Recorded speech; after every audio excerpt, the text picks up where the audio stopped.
जय श्री राधे फैमिली, कैसे हो आप सभी। आई होप सो आप सभी ठीक होंगे और कान्हा जी की कृपा सदैव आप पर बनी रहे। आप सभी को जय श्री राधे। तो फैमिली, आज मैं आपको एक छोटा सा किस्सा सुनाने वाली हूँ और मैंने भी वो किस्सा सुना अपने कान्हा जी का और मुझे तो बहुत अच्छा लगा और दिल को इतनी शांति मिली। वैसे तो आजकल सोशल मीडिया पे बहुत कुछ वायरल हो रहा है और लोग उस तरफ बहुत अट्रैक्ट भी हो रहे हैं, लेकिन मुझे लगता है कि मतलब बहुत से लोगों को टेंशन होती है, वो अपनी टेंशन, अपनी फ्रस्ट्रेशन दूर करने के लिए सोशल मीडिया भी यूज़ करते हैं। तो जो चीज़ आप देखते हैं और जिस चीज़ को ज़्यादा बढ़ावा आज के वक्त में मिल रहा है, वो कुछ टाइम तक है। जब तक आप उस चीज़ को मोबाइल पे देखते रहोगे, आप अपनी टेंशन से दूर रहोगे, लेकिन जैसे ही वो चीज़ आप बंद करोगे, वो टेंशन दोबारा से आपके दिमाग में आ जाएगी। लेकिन आध्यात्मिक और भगवान की चर्चाएं एक ऐसी हैं कि अगर आप सुनते हो और भगवान की चर्चा करते हो, तो आपके जीवन का आधा दुख दूर हो जाता है और भगवान आपको आपकी समस्याओं से जूझने के लिए आपको जो शक्ति प्रदान करता है, जो आपके दिमाग में शांति प्रदान करता है, उसका बखान करना तो शायद मेरे पास शब्द ही नहीं है। तो एक छोटा सा किस्सा है फैमिली कान्हा जी का, आपको भी बहुत अच्छा लगेगा। दो महिलाएं हैं, शॉर्ट में बताऊंगी। दो महिलाएं हैं जो गरीब परिवार से संबंध रखती है और लकड़ियां काटकर जंगलों से बेचकर अपना जीवन निर्वाह करती हैं और बहुत ही मासूम है, जिन्हें किसी चीज़ का ज्ञान नहीं, सिर्फ अपनी कार्य को ईमानदारी से करती हैं, सच्चाई से करती हैं। तो एक समय की बात है कि वो दोनों सखियां अपने घर का कार्य करने के बाद अपने मतलब जंगल की तरफ आती हैं और वही रोज का जो काम है वो करती हैं, लकड़ियां काटती हैं, बेचती हैं और पैसे लेकर घर चली जाती हैं। रोज रोज ऐसा करती हैं, लेकिन एक दिन क्या होता है कि उन्हें लकड़ियां काटते समय एक आवाज़ सुनाई देती है। तो उन्हें लगता है कि कहीं दूर कथा लगी हुई है और कथा का आयोजन हुआ है। तो उनके मन में आता है कि चलो आज हम जल्दी से अपना काम करके कथा सुनने जाएंगे। तो वो फटाफट अपना काम निपटाती हैं और कथा सुनने के लिए कथा पंडाल में चली जाती हैं। वो कथा सुनती हैं वहाँ पर और जो कथावाचक है उन्हें प्रणाम करती हैं। तो उस वक्त एक छोटा सा वृत्तांत वहाँ पे सुनाया जाता है कि जो कथावाचक हैं, व्यास हैं, वो सुना रहे होते हैं कि भगवान इस जीवन में अगर आपने भगवान को नहीं पाया तो आपने कुछ भी नहीं पाया, मतलब आप बेकार हो, आपका जीवन बेकार है।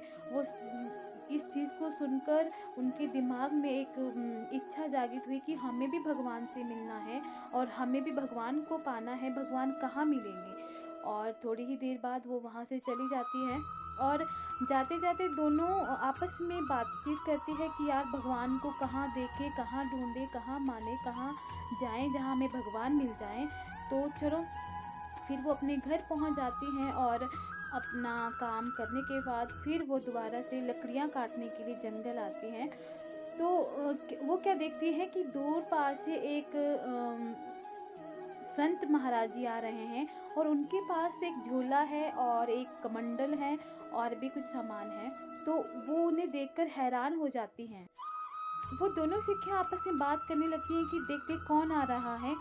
तो वो आपस में बात करती है कि हमें लगता है कि भगवान इन्हीं के पास हैं और गुरुजी ने कहा था कि भगवान हमेशा संत महाराज महात्माओं के द्वारा हमें मिलते हैं, तो ज़रूर इनके पास भगवान होंगे। अब कैसे इनसे हम बात करें। थोड़ी ही देर में जो संत महाराज जी हैं वो अपना बैग, अपना कमंडल छोड़कर, भूमि पे छोड़कर गंगा स्नान करने के लिए चले जाते हैं। और जैसे ही वो महिलाएं देखती हैं, वो भागती हुई उस बैग की तरफ आती है और उसे इशारा करती है कि चलो भगवान यहीं कहीं इनमें होंगे। तो वो पूरा बैग संत महात्मा जी का देख लेती हैं, लेकिन उसे कुछ भी नहीं मिलता। फिर वो सोचने लग जाती है कि यार भगवान है तो है कहाँ, कहाँ इन्होंने छुपाए हैं भगवान, इन्हीं के पास भगवान है और इन्होंने कहीं छुपा कर रखे हैं। तो अचानक उसकी नज़र एक डिब्बे पे पड़ती है और वो क्या देखती है कि डिब्बा खोलकर कि शायद इसमें भगवान हो और सच में उसमें भगवान मिल जाते हैं। तो उस डिब्बे में उन्होंने लड्डू गोपाल जी की छोटी सी मूर्त रखी होती है और आपको पता है कि लड्डू गोपाल के एक हाथ में लड्डू होता है और एक पाँव उनका मुड़ा हुआ होता है। जैसे ही उसने भगवान को बाहर निकाला तो वो आश्चर्य होगी, चकित होगी कि अरे इसने तो भगवान को डराकर धमकाकर डब्बे में बंद करके रखा है और कैसे कैसे भगवान के साथ अत्याचार हो रहे हैं और भगवान का पाँव भी मुड़ गया है। वो कहती है कि भगवान जी आप चिंता मत करो, अब आपको कोई चिंता करने की ज़रूरत नहीं है, वो अभी नहाने गए हैं तो आप उतनी देर अपना पाँव सीधा कर लो, हम यहाँ हैं और हम आपकी सेवा करेंगे। तो इस पर कान्हा जी का क्या रिएक्शन होता है आप सुनकर हैरान हो जाएंगे। और वो भक्ति और भाव से भगवान को कहने लगी कि भगवान जी थोड़ी देर के लिए जब तक संत महात्मा जी नहाकर नहीं आ जाते तब तक आप अपना पाँव सीधा कर लीजिए। और जैसे ही वो लड्डू गोपाल के पाँव को सीधा करती है हाथ से, और यकीन मानिए लड्डू गोपाल जी का पाँव सीधा हो जाता है। आपको पता है कि लड्डू गोपाल जी का एक पाँव हमेशा मुड़ा हुआ होता है, हाथ में लड्डू होते हैं, लेकिन भक्ति और भाव और प्रेम के आगे कोई भी ताकत नहीं है। और उसका प्रेम, उसकी जो भक्ति थी इतनी साफ थी कि भगवान जी ने अपना पाँव सीधा कर दिया और वो बहुत खुश होगी और भगवान से कहने लगी कि अब डरने की कोई बात नहीं है, अब हम आपके साथ हैं। और जैसे ही वो महात्मा को आता देख वो भगवान जी से कहते हैं कि अच्छा भगवान जी अब हम फिर आपसे मिलेंगे, लेकिन आपने डरना नहीं है, आपने घबराना नहीं है। और वो भगवान जी को भूमि पर छोड़कर भाग जाती हैं। जैसे महात्मा की नज़र उन पे पड़ती है तो महात्मा बहुत ज़ोर ज़ोर से चिल्लाते, अरे ये क्या कर रही हो, कौन हो, क्यों मेरा बैग ढूंढ रही हो। तो जैसे ही वो मतलब नज़दीक आने लगते हैं तो वो भगवान जी को छोड़कर भाग जाती हैं। लेकिन जब तक वो आते हैं महात्मा जी तो वो क्या देखते हैं कि सारा बैग खुला पड़ा है, सामान बिखरा पड़ा है और लड्डू गोपाल जी को बाहर ऐसे ही फेंक रखा है। तो उन्हें बहुत गुस्सा आता है और वो क्या करते हैं कि अपने लड्डू गोपाल को पकड़कर डिब्बे में डालते हैं, लेकिन वो डिब्बे में नहीं आ रहे हैं। तो ये हैरान हो जाते हैं कि अरे पहले तो अच्छे से डिब्बे में आते थे मेरे लड्डू गोपाल जी, अब ऐसा इन्हें क्या हो गया। तो वो देखते हैं कि उनका एक पाँव बिल्कुल सीधा है और वो ये देखकर हैरान रह जाते हैं कि उनका पाँव सीधा हुआ कैसे। महात्मा जी तुरंत समझ जाते हैं और उनकी आंखों से अश्रु की धारा बहने लगती है। वो सोचने लगते हैं कि अरे गोविंद, मुझे सालों हो गए तेरी भक्ति करते हुए, तुझे अपने साथ ले जाते आते हुए, लेकिन मुझे तो कभी आपने ऐसा नहीं किया, मेरे साथ तो कभी ऐसा चमत्कार नहीं हुआ। और वो जोर जोर से चिल्लाते हैं, अरे बहन, अरे रुक तो जा।